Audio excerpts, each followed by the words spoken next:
Selanjutnya berita yang kedua dari ayah Pangeran Harry, yaitu Pangeran Charles. Rakyat Inggris meragukan kapasitas Pangeran Charles jadi raja. Elizabeth II tidak pernah berpikir tentang perlunya regenerasi dalam lingkungan kerajaan Inggris. Dia hanya tahu satu hal, pimpinan kerajaan adalah amanah yang harus dijalani seumur hidup. Anggapan tersebut bikin dia jadi ratu terlama yang menjabat di Inggris dan menyebabkan putra sulungnya, Charles atau Prince of Wales, jadi anggota kerajaan yang juga paling lama menunggu giliran jadi raja. Usia Charles saat ini 70 tahun. Di usia tersebut, dia bisa saja menjalani hari-hari dengan lebih santai seperti bermain dengan cucu, ketimbang sibuk mempersiapkan segala sesuatunya bila sewaktu-waktu ia mesti jadi Raja Inggris. Pada dekade ini, sejumlah raja atau ratu di negara monarki lain di Eropa, seperti Belanda dan Spanyol, mulai berpikir tentang perlunya kerajaan melakukan regenerasi agar bisa lebih relevan dengan zaman. Dalam ulasannya di CNN, Arian Shernock, Profesor Media dari British History di Boston University yang juga penulis Man and the Making of Modern British Feminism, menyebut bahwa Raja Spanyol Juan Carlos mengundurkan diri pada usia 76 tahun dan menyerahkan tata kepada putra sulungnya yang berusia 46 tahun. Ia percaya anaknya bisa membawa harapan dan kesempatan baru bagi masyarakat Spanyol. Ratu Belanda, Beatrix, juga memilih mundur dari jabatan ratu pada usia 75 tahun.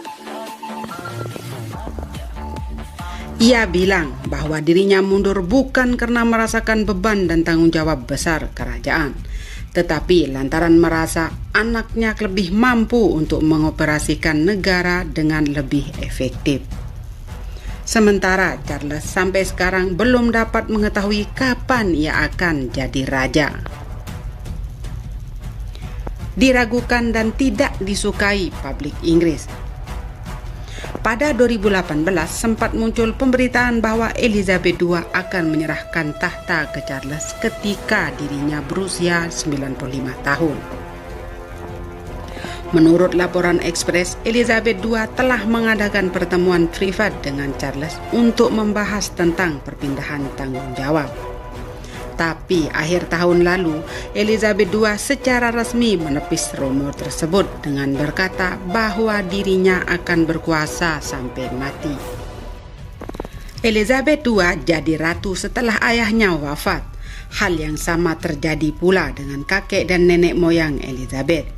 Para raja dan ratu Inggris tidak tergantikan bila tidak meninggal. Dan meski dianggap sebagai ratu yang modern, Elizabeth II tidak merasa perlu melakukan modernisasi terkait masa jabatan. Atribut modern didapat Elizabeth II karena ia bersedia terbuka terhadap dunia luar atau ekspos dari media massa tentang kehidupan keluarga kerajaan, termasuk mengizinkan pernikahan anggota kerajaan diliput secara global. Ia juga ratu yang bersedia bayar pajak ketika Inggris dilanda krisis ekonomi. Di samping itu, Elizabeth II juga dilihat sebagai orang yang sangat tertarik dengan urusan-urusan pemerintah Inggris. Hal ini bukan dia tidak terkesan sebagai ratu yang hanya peduli kegiatan seremonial saja. Ketika diminta jadi Ratu Inggris pada 1952 atau 68 tahun lalu, Elizabeth II dikabarkan menerima jabatan baru itu dengan antusias. Waktu itu belum ada kabar soal anggapan publik terhadap diangkatnya Elizabeth II sebagai ratu. Situasi yang berbeda terjadi pada Charles. Masyarakat di Inggris tidak terlalu yakin bahwa Charles mampu jadi raja yang baik bagi rakyat. Reader Digest sempat merangkum beberapa hal yang membuat orang-orang kurang menaruh simpati pada Charles. Salah satu faktor terbesar adalah perselingkuhan. yang ia lakukan dengan Camilla. Publik tidak ingin Camilla jadi Ratu Inggris. Alasan lain, publik tidak menganggap Charles sebagai sosok yang rendah hati, serta kurang sensitif terhadap isu kesejahteraan fauna. Bila suatu hari Charles menjabat sebagai raja, masa jabatannya pun juga tidak akan panjang. Faktor tersebut membuat publik khawatir mengenai kestabilan situasi andai kata ada perubahan kebijakan di berbagai sektor, seperti ekonomi atau sosial politik. Apakah ini kekhawatiran yang relevan? Stephen Clear, dosen ilmu hukum konstitusional dan administratif dari Bangor University, dalam kolomnya di The Conversation menyebut, sistem pemerintahan Inggris saat ini adalah monarki konstitusional, di mana kewenangan pemimpin negara dibatasi oleh parlemen yang juga bertanggung jawab membuat undang-undang. Raja atau ratu berperan memberi persetujuan sebelum RUU disahkan jadi undang-undang. Ratu memang tidak memiliki wewenang langsung dalam mempengaruhi pembuatan kebijakan di ranah legislatif atau eksekutif. Namun, mereka punya wewenang untuk membubarkan parlemen dan mengganti para pejabat di parlemen, termasuk Perdana Menteri. Ratu juga berhak membuat regulasi terhadap para menteri, mengeluarkan paspor dan mengumumkan keputusan untuk melakukan perang.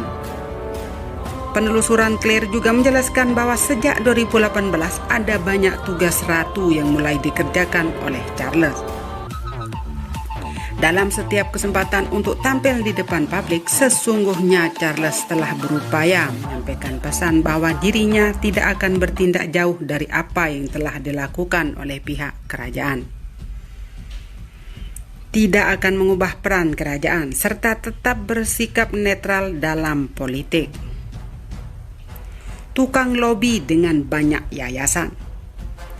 Ada masa di mana Charles dianggap sebagai orang yang gemar ikut campur terhadap urusan kenegaraan Inggris.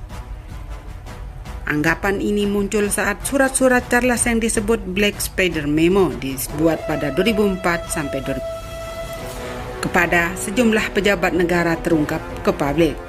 Surat-surat tersebut dianggap sebagai cara Charles melobi mereka.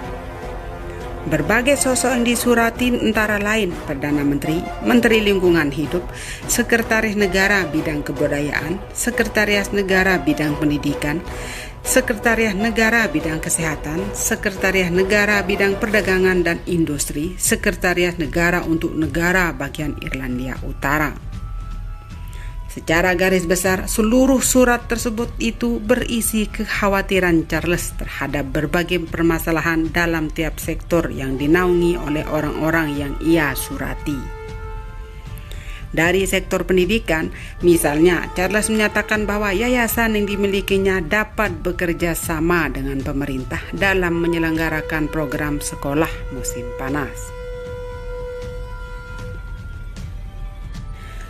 Kepada Menteri Lingkungan Hidup, Charles mengimbau agar sang menteri melibatkan Angkatan Laut Kerajaan dalam diskusi soal perikanan berkelanjutan. Selain itu, Charles juga meminta agar sang menteri mengirim laporan terkait sektor perikanan kepadanya. Oke teman-teman, dukung terus kami dan kami akan selalu update berita-berita terbaru seputar anggota kerajaan Inggris. Love you all, bye-bye.